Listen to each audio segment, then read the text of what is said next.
ये पंखा बंद कर दो।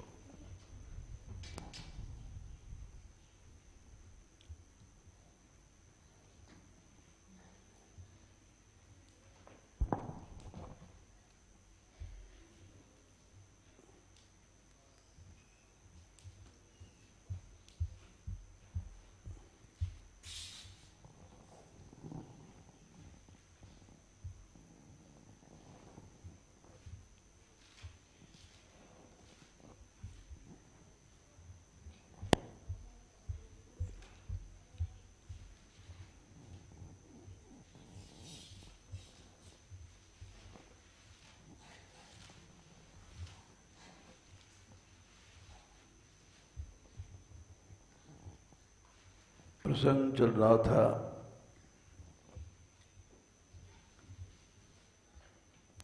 सखी भाव गोपी भाव का, किंतु बीच में प्रसंग आ गया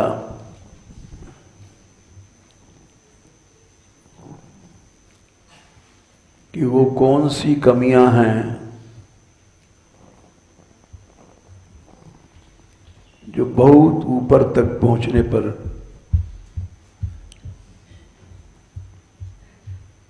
रोक लगा देती हैं।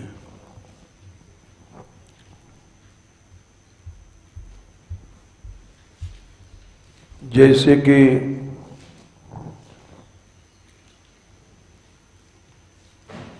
महारास है,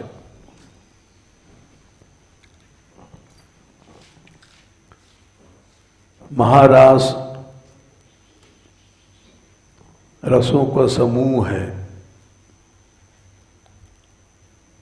रसानाम समूह इति रासः।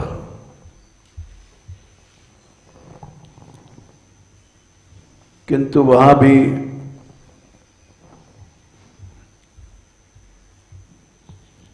जब गोपियां चली, बंशी बजी, तो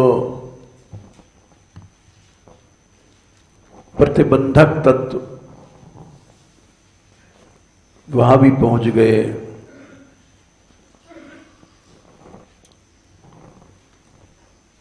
और वे माता पिता परिवारी जनों के द्वारा उनको बाधा दिया गया। बाधा माने रोका गया।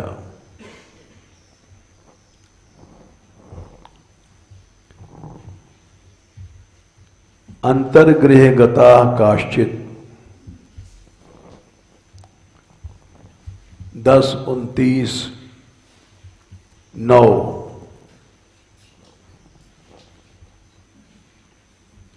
कुछ गोपियां भीतर घरों में थीं,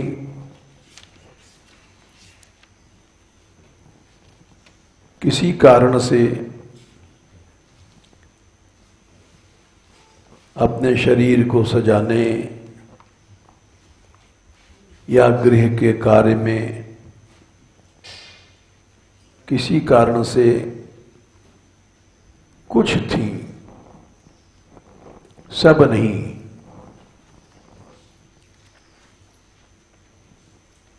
काश्चित माने का के काह बहुवचन है। सब नहीं।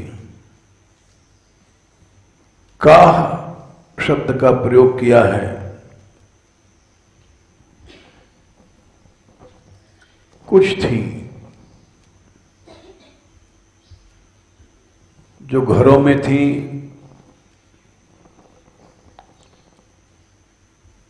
कुछ से मतलब क्या,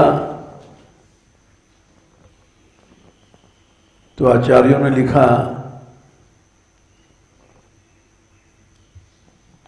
यह प्रतिबंधक तत्व है।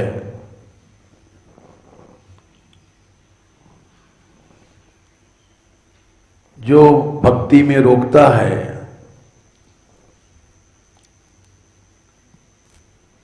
प्रतिबंध लगाता है।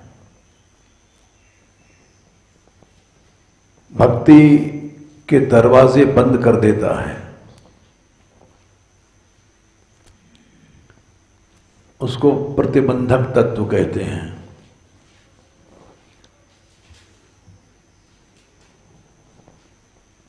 तो वो भजन में बाधा देता है और साधक के सामने अनेकों रूप में आता है।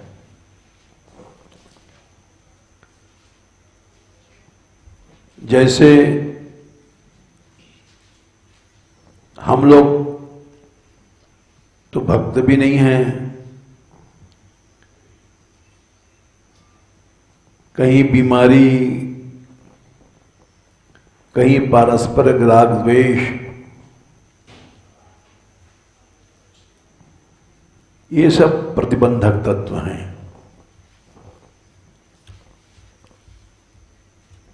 हमारे जैसे लोगों के लिए, शुरू के साधक के लिए।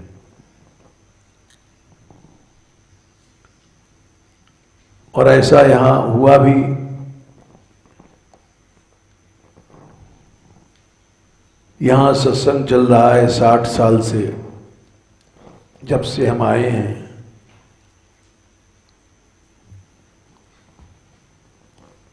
हमने अपने जीवन में किसी को नहीं निकाला।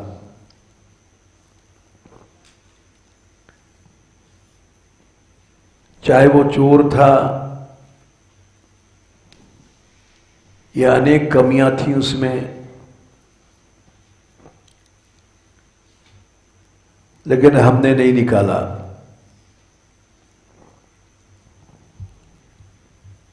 इस दृष्टि से नहीं कि संख्या कम हो जाएगी, मंदिर की शोभा चली जाएगी, ये सब स्वार्थ भगवान की कृपा से नहीं थे।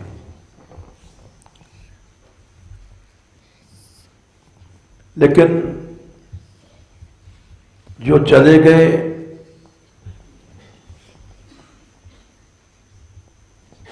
उनका स्वयं ऐसा मन हो गया कि हम जाएं, क्योंकि प्रतिबंधक तत्व भीतर बैठा रहता है।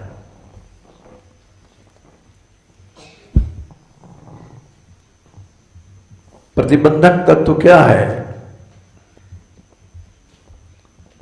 अन्य आसक्तियां।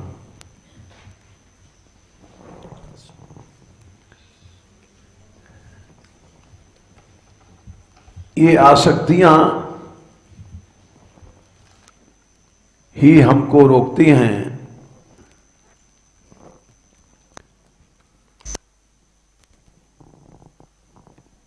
पहले स्कंद में 18वें अध्याय में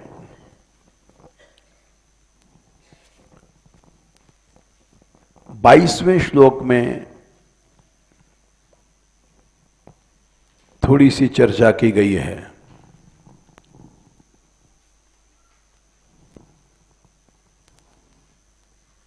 ये प्रतिबंधक तत्व जीव को उस मार्ग से हटा देता है।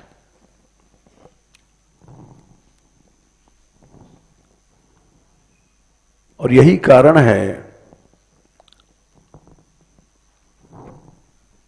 यहां से किसी को निकाला नहीं गया, लोग खुद चले गए।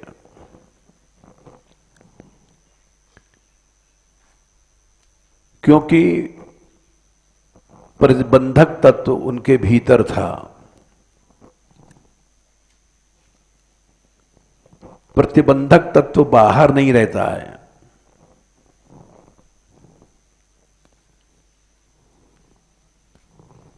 ये क्या है?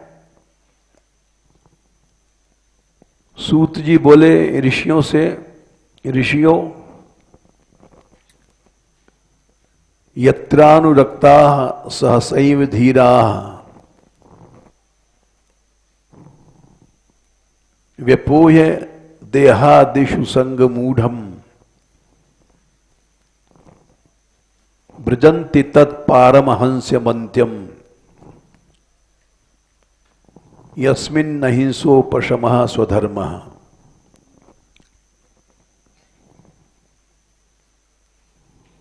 जब भगवान में अनुराग हो जाता है, यत्र मने भगवान में अनुरक्त जब अनुराग हो जाता है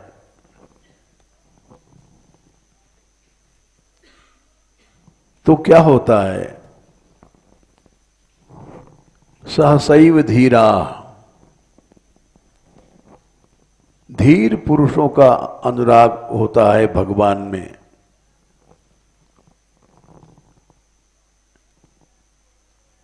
लड्डू दास पेड़ा दास इनका नहीं होता है। जो राग द्वेष छोड़ के चलते हैं उनको धीर कहते हैं। धियम ईर्यति इति धीरः, जो स्वयं बुद्धि को वश में रखता है, प्रेरित करता है, वो धीर है। अर्थात हम जैसे साधारण लोग तो बुद्धि के नचाए नाचते हैं, हम धीर नहीं हैं। धीर पुरुष वही होता है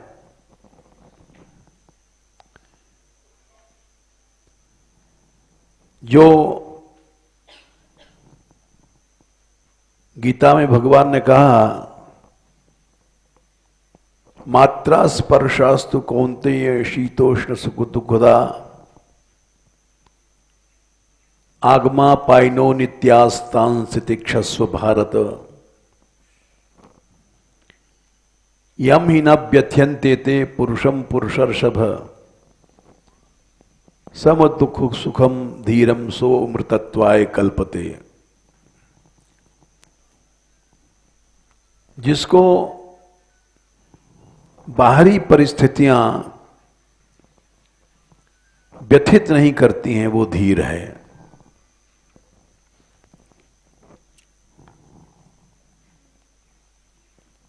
जैसे उदाहरण हम एक आध दे दें। बहुत पहले एक साधक आए थे यहां,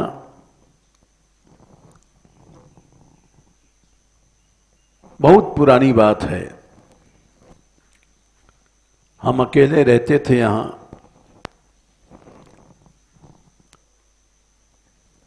तो देखा उन्होंने एकांत स्थान, जंगल, कोई मान मंदिर में आता नहीं था, जाता नहीं था। ऊपर कोठरी ब्रह्मचारी जी की है, कमरा, उसमें रहते थे।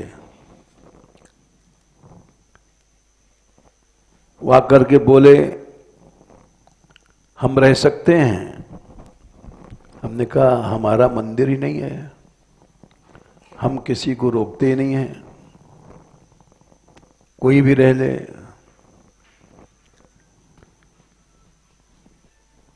रहे। 2-4 दिन बाद वो बोले, हमें आदत है सोने के पहले दूध पीते हैं, तब हमको सवेरे शौच होता है। यहां हमने कहा यहां तो ऐसी व्यवस्था नहीं है। तो वो चले गए। छोटी सी बात, कहा तो आजीवन जंगल में रहने का संकल्प था। थोड़ी देर बैठे थे, और दूध न मिलने पर चले गए।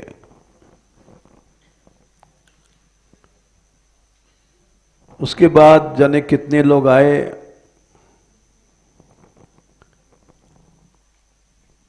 और छोटी छोटी वासनाएं ले गईं। एक साधु थे केशवदास, उन्होंने गीता पढ़ी थी हमसे, और किसी ने उनसे कहा कि चलो तुम बोलते हो, हम तुमको बाहर ले चलेंगे। गए, भाषण किया होगा, और लौट करके आए। पंजाब गए थे, बोले बड़ा संसार में प्रेम है और श्रद्धा है। हमने कहा कैसे पता? बोले हम जहां रुके थे, सवेरे सवेरे आलू के टिकरे और उस पर लौनी माखन की बड़े प्रेम से आ जाती थी। हम समझ गए कि बाहरी प्रलोभन जब आ गया, कहाँ तो रूखी रोटी खाते थे भिक्षा की, अब ये आलू के टिकरे, परांठे, ऊपर लौनी, यहां तो कभी दिखाई नहीं पड़ा मधुकरी में। फिर जाते रहे। एक बार आए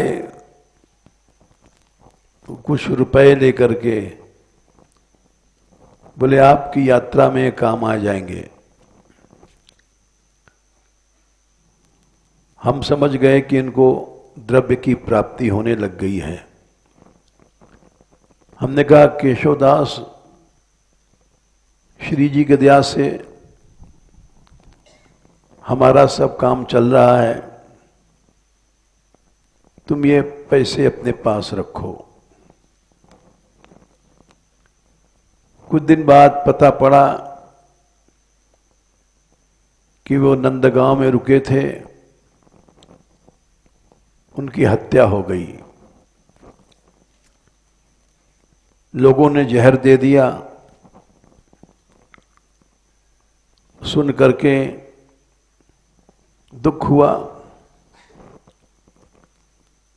कि बेचारा अच्छा शरीर था, युवक साधु था, और बाहर प्रचार करने चला गया। पैसा मिला, यानी कैसा पैसा था, उसने प्राण ले लिया उनके। तो इस तरह से बहुत से लोग यहां आए। प्रलोभन ये सब प्रतिबंधक तत्व है। ये भजन से हटाता है। छोटे छोटे प्रलोभों में मनुष्य नष्ट हो जाता है।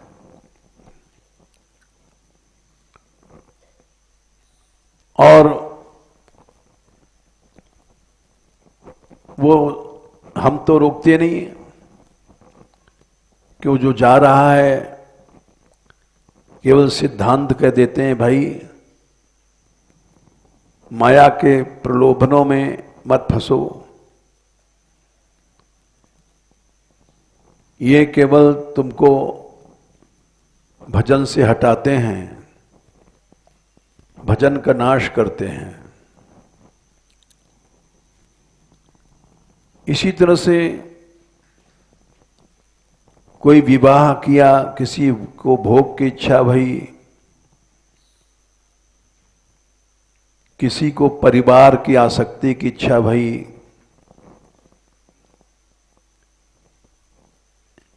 तो यहां इस श्लोक में प्रतिबंधक तत्व को बताया गया है। यत्रानुरक्ता, अगर भगवान में तुम्हारा प्रेम है तो तुम धीर बन जाओगे। धीर माने तुमको बाहरी परिस्थितियां यम ही न व्यथयन्त्येते पुरुषम पुरुषर्षभ सम दुख सुखम धीरम सो मृतत्वाय कल्पते। जो बाहरी परिस्थितियों से व्यथित नहीं होता है वो धीर है। जैसे बहुत से लोग यहां रह रहे हैं, किसी की किसी से खटपट भई और उसका प्रभाव देखने वाले पर पड़ा, उद्विग्न हुआ, तो वो नहीं रह पाएगा, धीर नहीं है। व्यथित हो गया, किसी भी कारण से शरीर भी बीमारी हो जाए तो व्यथित मत हो। सम दुख दिख सुखम धीरम सो मृतत्वाय कल्पते। दुख सुख दोनों बराबर रहेंगे। दूसरे अध्याय में गीता जी में 15वां श्लोक है।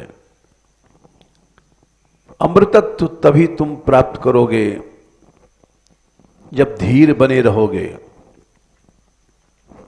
और नहीं तो मृत्यु पथ पर चले जाओगे, जाना पड़ेगा, मैदान से भागना पड़ेगा। तो ये सब प्रतिबंधक तत्व है जो भीतर रहता है, बाहर नहीं रहता।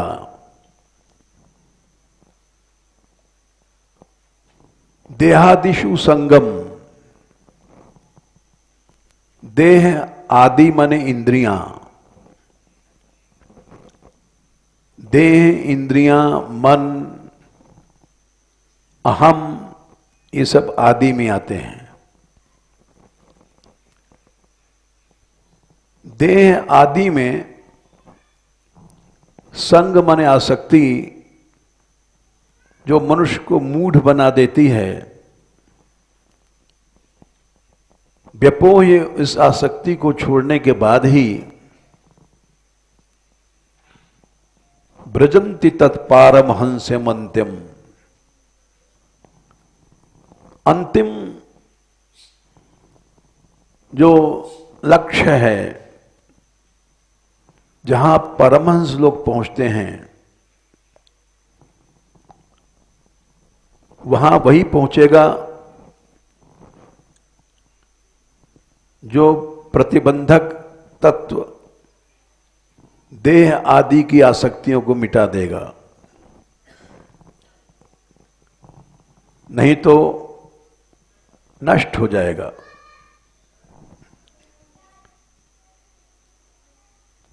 अनेक उदाहरण हैं, हमने तो एक दो उदाहरण दिए। बहुत से मूर्ति हैं, किसी का किसी से राग है, किसी का किसी से द्वेष है, और उससे व्यथित हो गया, चला गया, वो भजन नहीं कर पाएगा। एक कहावत है, बकरा के माई कै दिन खैर मनाई। बकरे को तो कटना ही है, उसकी मां बकरी कितने दिन कुशलता अपने बेटे की सोचेगी। उसी तरह से जब प्रतिबंधक तत्व हमारे हृदय में है तो हम अवश्य भजन पथ हमारा नष्ट हो जाएगा। हम चल नहीं सकेंगे। ये सूत जी ने कहा है। सूत जी ही एक तरह से देखा जाए तो श्रीमद् भागवत ग्रंथ के उपोद्घातक हैं, प्रारंभ करता हैं। जैसे श्रीमद् भागवत जब शुरू भई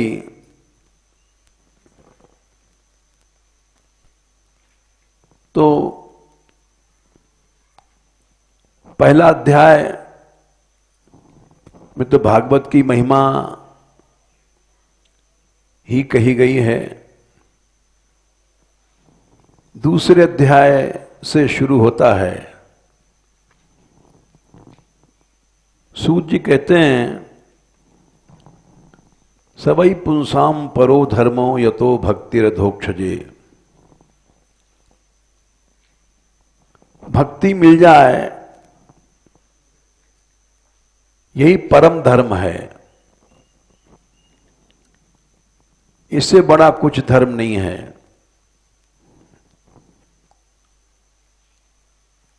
कैसी भक्ति? अहेतुकी और अप्रतिहत। किसी हेतु के लेकर के, स्वार्थ को लेकर के भक्ति नहीं की गई। वो भक्ति अप्रतिहत, रोक टोक उसमें नहीं है, रुकेगी नहीं जब तक भगवान नहीं मिल जाएंगे।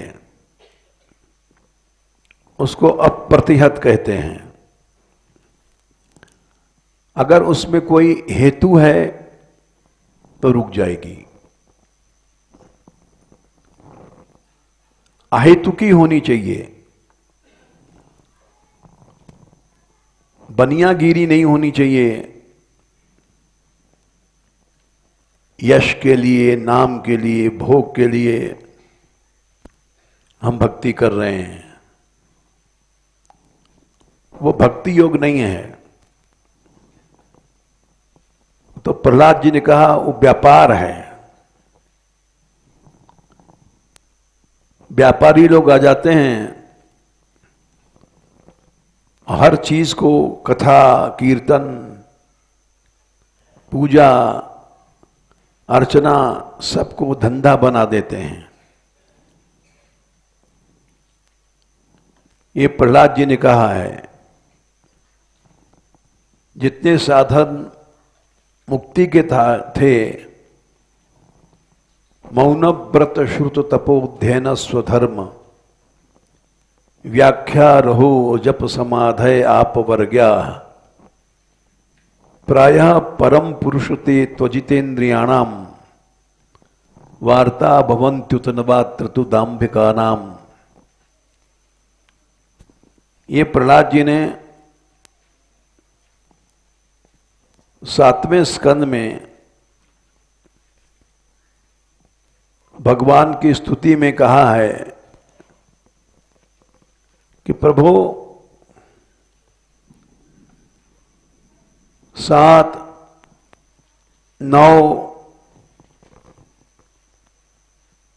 48 या 46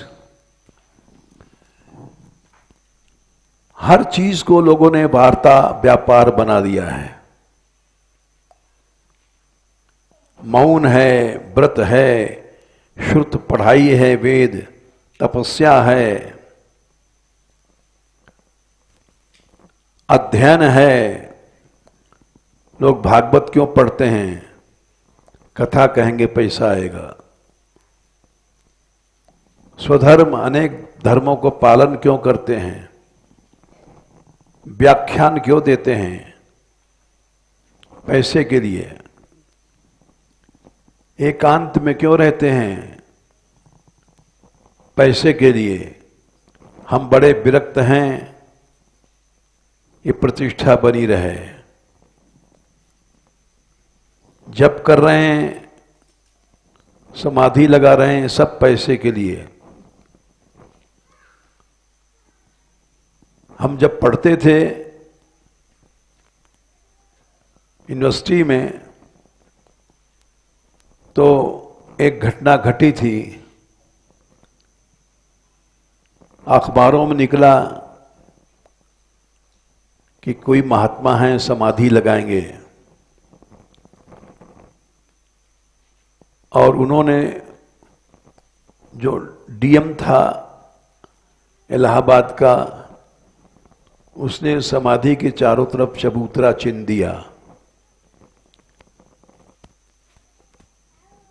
और जितने दिन के बाद उन्होंने कहा था उस चबूतरे को खोदा गया तो महात्मा जी निकले, क्योंकि वो समाधि थी, इतने दिन तक वो मरे नहीं। सारा शहर गया दर्शन करने। तो ये क्या था? समाधि को भी उन्होंने एक व्यापार बना लिया। जंगल में महात्मा लोग रहते थे, हजारों वर्ष की समाधि लगाते थे, लेकिन अखबार में नहीं निकलता था इस दिन डीएम साहब खोदेंगे उस चबूतरे को और उसमें से निकलेंगे महात्मा जी। ये सब प्रहलाद जी ने कहा है कि समाधि तक व्यापार बन जाएगा। प्राया परम पुरुषते त्वजितेन्द्रियाणाम वार्ता भवन्त्युतनवात्र तु दाम्भिकानाम। कुछ दिन बाद व्यापार भी ठप हो जाएगा, क्योंकि उसमें दिखावापन है, ठोसपन नहीं है। ठोस तो वही है जब भक्ति अहेतुकी होती है। मान लो पैसा मिल गया, फिर पैसे के बाद क्या होगा? उसका उपयोग होगा, आश्रम बनेगा। आश्रम बनेगा तो आश्रम का खर्च, ये सब लंबी लाइन लग जाती है। एक हेतु दूसरे हेतु को पैदा कर देता है।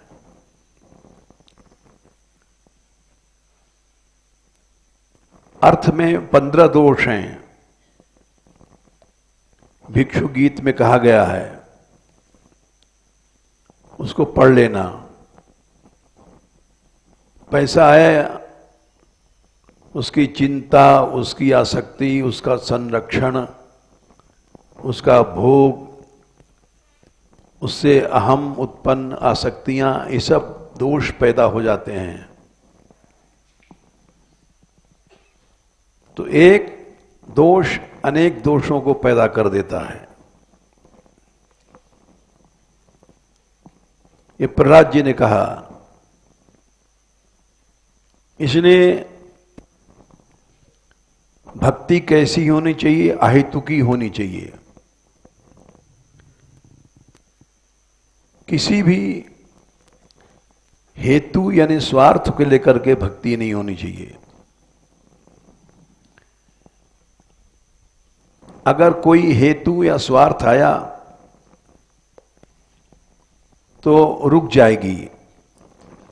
अप्रतिहत माने जो रुके नहीं। यही वास्तविक भक्ति है। ये धीर पुरुष लोग करते हैं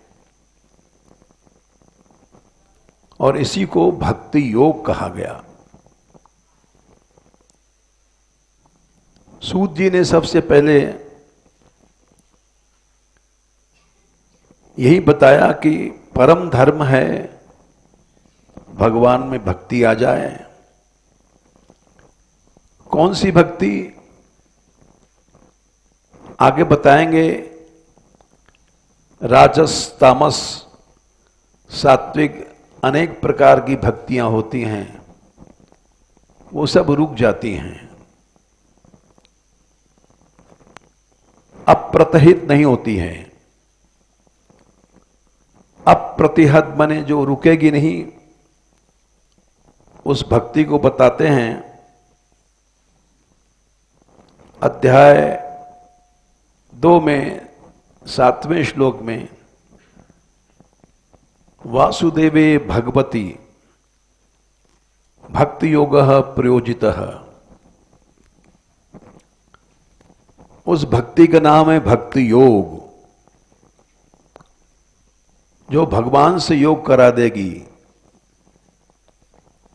उस भक्ति को भक्ति योग कहा गया। उसका विशेष नाम है। केवल भक्ति नहीं है, भक्ति योग है। अगर भक्ति योग तुम भगवान में लगाते हो तो अपने आप वैराग्य ज्ञान पैदा हो जाएगा, करना नहीं पड़ेगा। हम लोग वैराग्य की कोशिश करते हैं, ज्ञान की कोशिश करते हैं, क्योंकि भक्ति योग नहीं है। भक्ति योग होने पर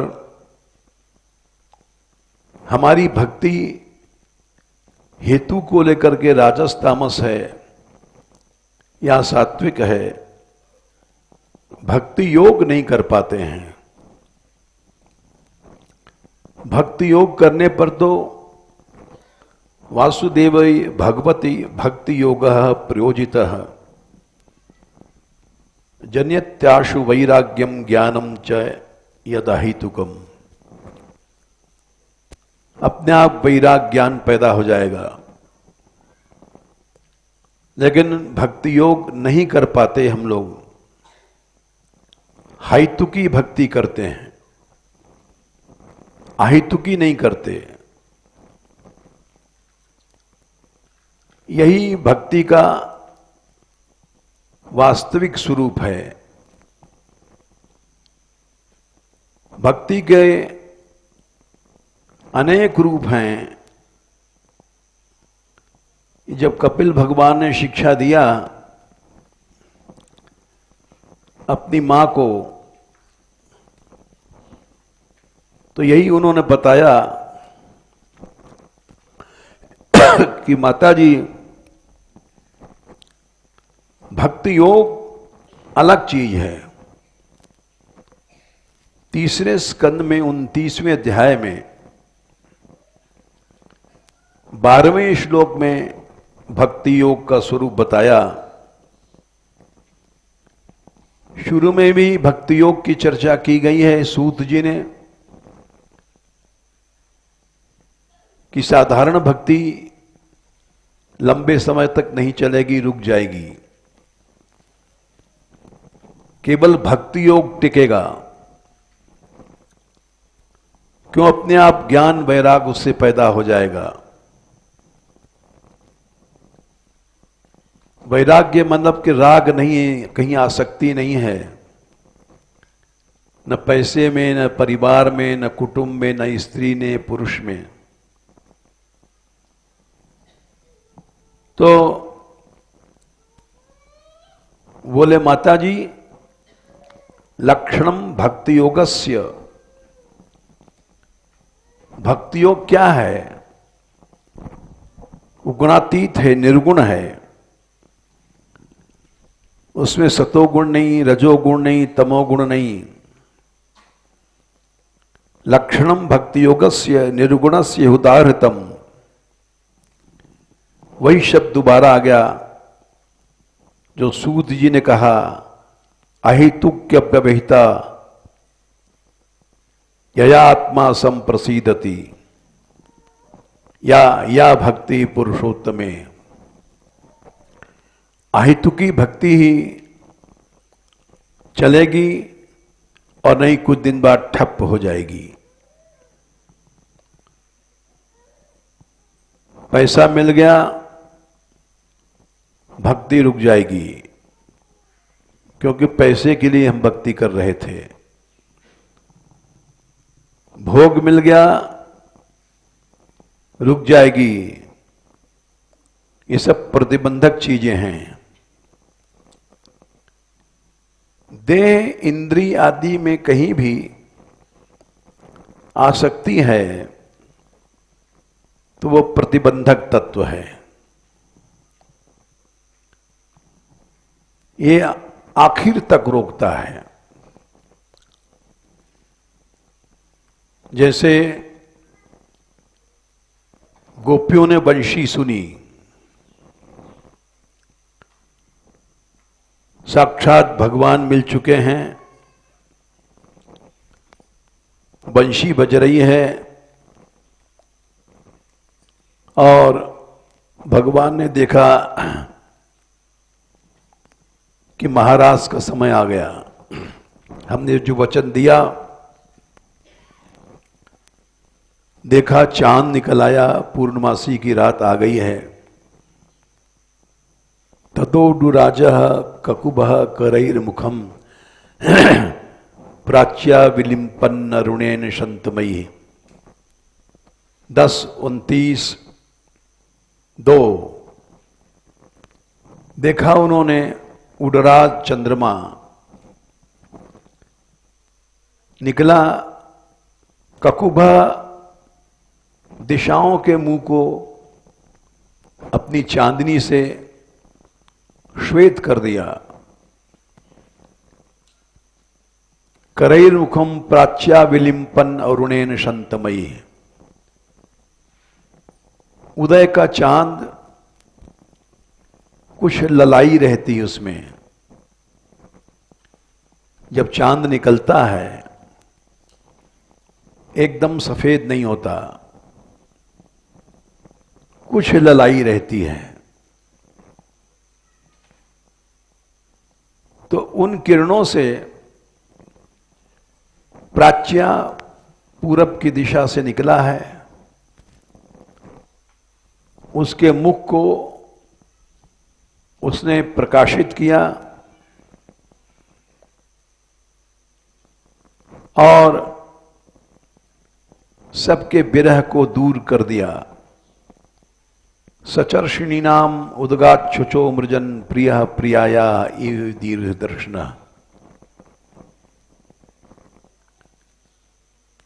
भगवान ने देखा, दृष्ट्वा कुमुदबंतम अखंड मंडलम। कैसा चांद है, अखंड मंडल, पूरा गोला है। और देखा बनम चचत तत्कोमल गोभिरंजिंदम। उसकी किरणों से, गोमन किरणों से सारा वृंदावन रंग गया है।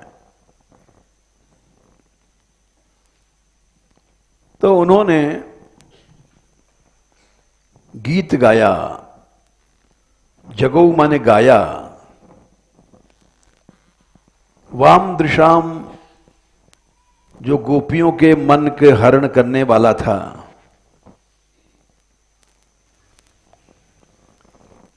उस गीत को गाया। दृष्ट्वा कुमुदमंत मखंड मंडलम रमानाभम नवकुंग वनम च तत्कोमल गोभिरंजितम जगौ कलम वाम दृशाम मनोहरम। यहां बंशी नहीं है, बंशी का अध्याहार करना पड़ता है। वेणुना इति शेषः, ऐसा आचार्य लोग लिखते हैं कि उन्होंने गाया, तृतीया अध्याहार किया, बंशी से एक गीत गाया।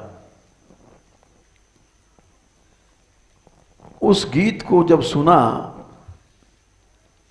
निशम्य गीतम तदनंग वर्धनम। वो गीत कैसा था, दिव्य प्रेम काम को जगाने वाला था। उसको सुना सबने निशम्य गीतम तदरंग वर्धम ब्रजस्त्रिय, ब्रज की गोपियों ने सुना कृष्ण गृहीत मानसा, उससे उनका मन श्री कृष्ण ने हरण कर लिया और सब चल पड़ी। आचकमुह आ गई। कैसी आई? अन्योन्यमलक्षित उद्यमा, ऐसा मन हरण किया कि किसी ने किसी को बुलाया नहीं, कोई जान भी नहीं पाई कौन कहां जा रही है, किधर जा रही है। अलक्षित उद्यमा, कोई देख नहीं पाई, सब जा रही हैं वंशी के सुन के, यानी इस गीत के स्वर को सुन करके। कहां जा रही हैं? सयत्र कांतो जवलोल कुंडला,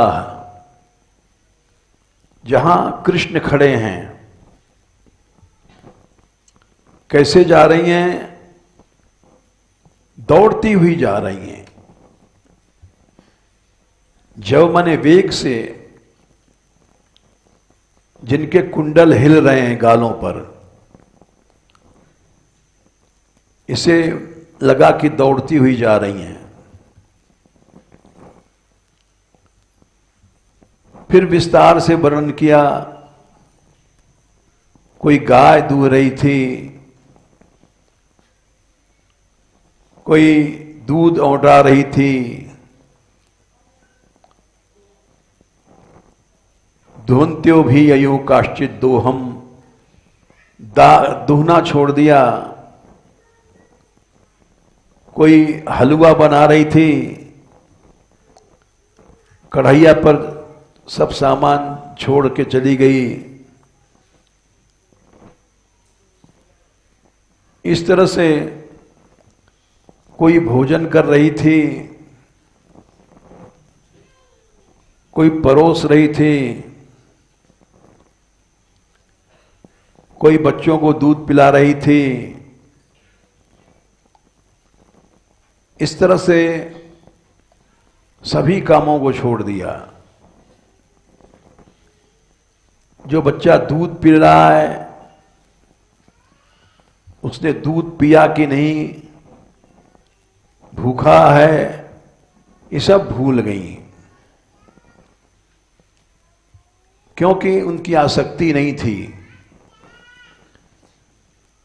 परोस रही थी, परिवार बैठा है, सास ससुर बैठे हैं, ध्वनि आई गीत की, वंशी की, तो वही थाली छूटी। तद्धित्वा, और ससुर के मूड पे गिरी, लेकिन उसको ध्यान नहीं है।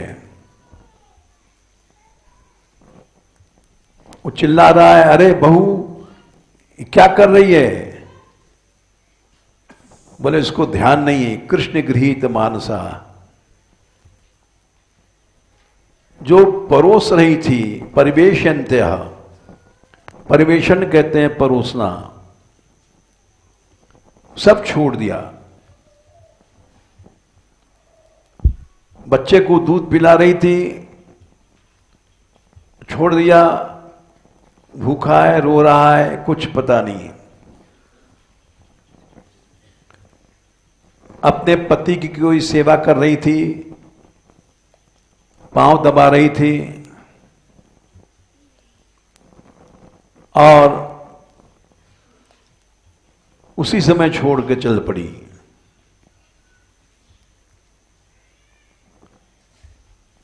कोई कोई लिम्पंत्य, घर लीप रही थी।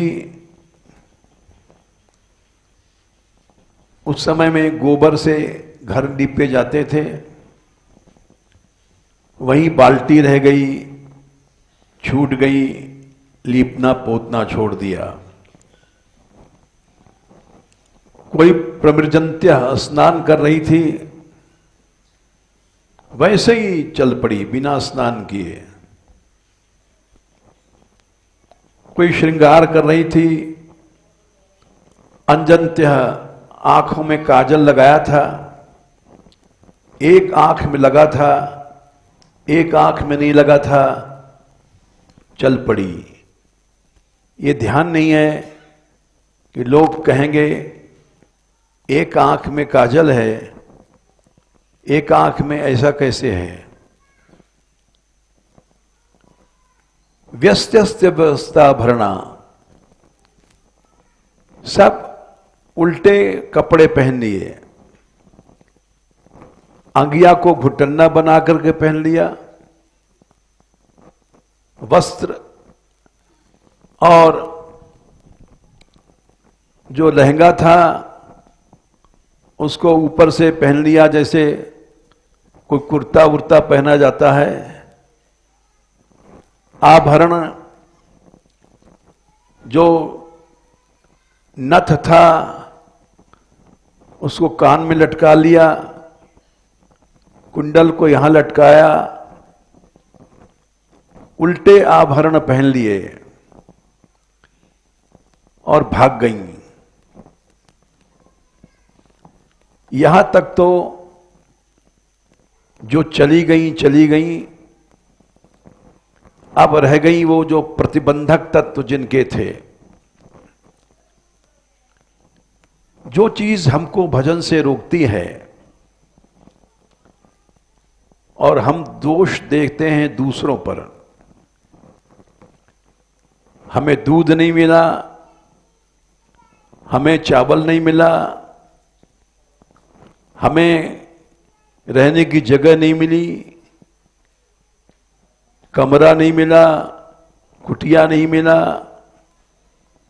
ये सब चीजें कौन कहता है? जिसका ध्यान भजन में नहीं है, अन्य चीजों में है, जो धीर नहीं है।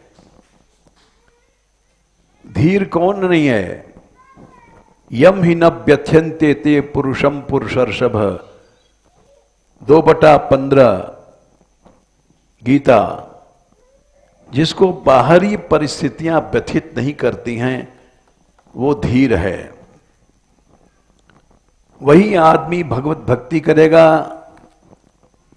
आसक्ति छोड़ेगा, मान सम्मान छोड़ेगा, सुख दुख छोड़ेगा। यही बात यहां प्रथम स्कंद के 18वें अध्याय में कही गई है।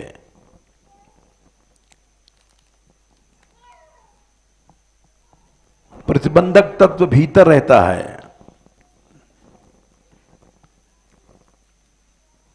अठारह बट्टे 22 प्रथम स्कंद। वो रुकेगा नहीं, उसको कोई संसार में रोकने वाला नहीं है। वो अंतिम लक्ष्य तक जाएगा, क्योंकि उसका भगवान में प्रेम है, राग द्वेष में प्रेम नहीं है। ऐसा देखा गया, यहां से बहुत से लोग चले गए, बहुत से साधक अच्छे अच्छे। क्यों? बोले गोपाल दास गोविंद दास के पास बैठते थे, गोविंद दास का किसी ने अपमान किया तो गोपाल दास भी चले गए। अरे उनके परिस्थितियां अलग हैं, तुम्हारी परिस्थितियां अलग हैं। तुम जबरदस्ती क्यों व्यथित होते हो? दूसरे की परिस्थितियों से व्यथित होते हो, इसके माने तुम्हारा भगवान में प्रेम नहीं है। नहीं है तो आज नहीं कल तुम भी जाओगे, जाना पड़ेगा। क्योंकि जब तो हमारे मन में व्यथा पैदा हो जाएगी तब तुम भजन नहीं कर पाओगे। भगवान ने स्पष्ट कहा, यम ही न व्यथ्यन्ते ते पुरुषम पुरुषर्षभ। जब तक सुख दुख समान नहीं है तब तक तुम अमृतत्व के रास्ते पर नहीं चलोगे, मौत के रास्ते पर जाओगे, राग द्वेष के रास्ते पर जाओगे और मृतत्व मृत्यु की रास्ते राहगीर बन जाओगे, भगवत भक्ति के राहगीर नहीं बनोगे। इसलिए प्रतिबंधक तत्व हमारे भीतर रहता है, बाहर नहीं रहता। 20 आदमी जैसे इस आश्रम में रह रहे हैं, साधु ज्यादा रह रहे हैं, 70 से ज्यादा हैं, लेकिन सबको मान लो भिक्षा में लोग आ रहे हैं, भोजन कर रहे हैं। एक आदमी नाराज हो गया, हमको दाल कब मिली, उठ के चल दिया। अरे तुम दाल के लिए साधु बने हो? दाल नहीं मिली इसलिए चल पड़े? जाओ। तुम दाल के लिए साधु बने थे तो जाओ। तुम्हारी आसक्तियां इधर उधर हैं तो जाओ। ये निश्चित है कि तुम मृत्यु पथ पर जा रहे हो। अगर भगवान में प्रेम होता, यत्रानुरक्ता सहसैव धीरा व्यपोह्य देहादिषु संगमूढ़म। देह आदि मन इंद्रियां, मन बुद्धि, इसमें आसक्ति से जो मूढ़ भाव पैदा होता है वो छोड़ना पड़ता है। भगवान कपिल देव जी ने अपनी मां को जब उपदेश दिया, 3 स्कंद में 25वें अध्याय से शुरू किया है। माता जी, इस रास्ते पर दाखिला माने एडमिशन तब होगा 3:25-13। योग आध्यात्मिक पुंसाम मतो निश्रेयसा में अत्यंतो परतिर यत्र दुखस्य च सुखस्य च। आध्यात्मिक योग यानी परमार्थ के पद में तभी शुरुआत होती है, निश्रेयस माने कल्याण तभी होता है जीव का, जब दुख सुख से अत्यंत उपरति हो जाए। देखा गया कि जैसे कहीं से कंबल आया, बट रहा है, किसी को कंबल नहीं मिला तो गुस्सा करके चला गया। अरे तुम कंबल के लिए साधु बने हो क्या? नहीं मिला तो मत मिला। इसी तरह से स्थानों में लड़ाई होती है। पंगत हो रही है, किसी लाइन में लड्डू नहीं पहुंचा, भरी पंगत में घटना घटी थी और देर में पहुंचा तो उन संत ने पत्तल फेंक के मारी कि मूर्ति इधर क्यों नहीं आया।